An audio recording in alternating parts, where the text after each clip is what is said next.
అదేవిధంగా ఈరోజు చాలా పవిత్రమైన కార్యక్రమం, దాదాపు 700 కుట్టు మెషిన్లు పంపిణీ చేస్తున్నాం. వాస్తవంగా మహిళలకి నిజమైన స్వాతంత్రం రావాలంటే ఆర్థిక స్వాతంత్రం రావాలి. ఆర్థిక స్వాతంత్రం వస్తేనే మీకు స్వాతంత్రం వచ్చినట్టు. అది ముఖ్యమంత్రి గారు నాకు పదే పదే చిన్నప్పుడు చెప్పేవారు. నేను స్కూల్కి వెళ్ళే సమయం నుంచి మా అమ్మగారు ఆఫీస్లో పనిచేశారు, హెరిటేజ్ సంస్థలో పనిచేశారు. ఇప్పుడు నేను ఇటు రాజకీయాల్లోకి వచ్చిన తర్వాత బ్రహ్మణి ఆఫీస్కి వెళ్తుంది. అంటే నేను ఎక్కడికి వెళ్ళి ఖర్చు పెట్టాలన్నా బ్రహ్మణిని అడగాల, అమ్మా కొంచెం డబ్బులు పంపించు అని. అలాంటి పరిస్థితి మీ ఇంట్లో రావాలి తల్లి, వస్తుందా? అంతే, కుట్టు మెషిన్లు ఇస్తే దానివల్ల మీకు ఆదాయం పెరుగుతుంది. మామూలుగా కుడితే తక్కువ డబ్బులు వస్తాయి, కుట్టు మెషిన్లు అయితే అనేక డిజైన్లు కుట్టచ్చు అన్న లక్ష్యంతోనే ఈ పవిత్రమైన కార్యక్రమం చంద్రబాబు నాయుడు గారు తీసుకున్నారు. దయచేసి మీరందరూ సహకరించి మీ సొంత కాళ్ళ మీద నిలబడాల్సిన అవసరం ఉందని ఈ సభాముఖం తెలుపుకుంటూ, చాలా పవిత్రమైన కార్యక్రమం.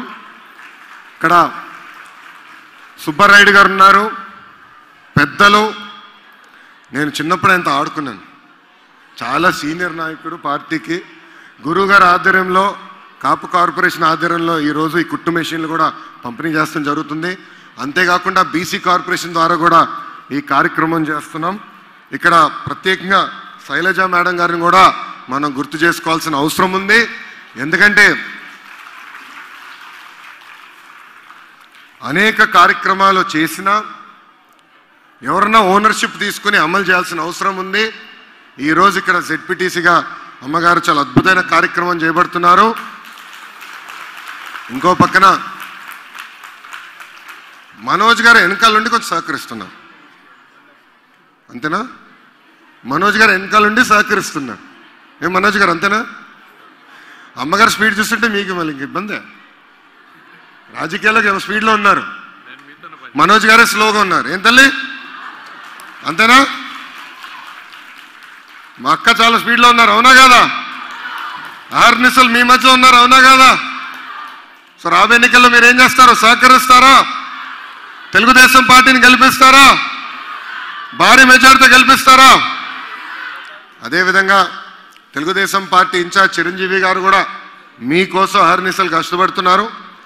గడిచిన 4.5 సంవత్సరాల్లో 78 కోట్ల రూపాయలు ఒక పంచాయతీరాజ్ గ్రామీణ అభివృద్ధి శాఖ నుంచి మన నియోజకవర్గ అభివృద్ధి కోసం నేను కృషి చేశానని సభాముఖం తెలుపుకుంటూ, చివరిగా ఒక మాట చెప్పదలుచుకున్నాను. తల్లి, తమ్ముడు, ఒక్క నిమిషం. మీ ఎమ్మెల్యే గారు ఎవరో నాకు తెలియదమ్మా, ఎమ్మెల్యే గారు ఎవరో తెలియదమ్మా. ఎందుకంటే నేను మంత్రి అయ్యి 22 నెలలైంది. ఏనాడు మీ ఎమ్మెల్యే గారు వచ్చి మాకు ఈ రోడ్డు కావాలి, మాకు ఈ డ్రైన్ కావాలి, మాకు ఈ ఇల్లుకి నీటి కుళాయి ఇవ్వాలని చెప్పలా. నేను ఇక్కడనే ఉంటా కదా, నేను పక్కనే ఉంటా, కరెక్ట్గా 10 నిమిషాల దూరం. ఈ మండలమే, కరెక్టే గుర్తు చేశారు. మన మండలంలోనే ఉంటా, రావచ్చు కదా. ఇప్పుడు వచ్చారు, రాలా. 22 నెలలైంది తల్లి నేను మంత్రి, రాలా. సెక్రటేరియట్లు అందరినీ కలుస్తా, అందరినీ రోజుకి 200-300 మంది కలుస్తా. గౌరవ ఎమ్మెల్యేని ఆపేవాళ్ళు ఎవరు ఉండరు కదమ్మా, ఎవరు ఆపుతారా? ఆయన హాయిగా రావచ్చు, కలవచ్చు కదా. కానీ వచ్చారైనా ఎమ్మెల్యే గారు ఇప్పుడు వచ్చారు కలిసాం కానీ రాలా.